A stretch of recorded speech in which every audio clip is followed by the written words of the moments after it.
मोठी बातमी यानंतर आपल्यापर्यंत येते। पाहूया, भाजपा आणि शिवसेना हे नैसर्गिक मित्रपक्ष आहेत, त्यामुळे निवडणुकीनंतर देखील हे पक्ष एकत्र येतील असा दावा महसूल मंत्री चंद्रकांत पाटील यांनी केलेला आहे।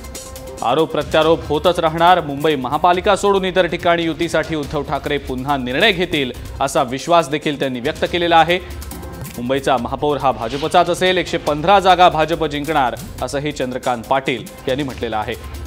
मोठी बातमी आताची आपण पाहतोय, शिवसेना आणि भाजप निवडणुकीनंतर एकत्र येणारच असं ठाम वक्तव्य, असा ठाम विश्वास चंद्रकांत पाटील यांनी व्यक्त केलेला आहे।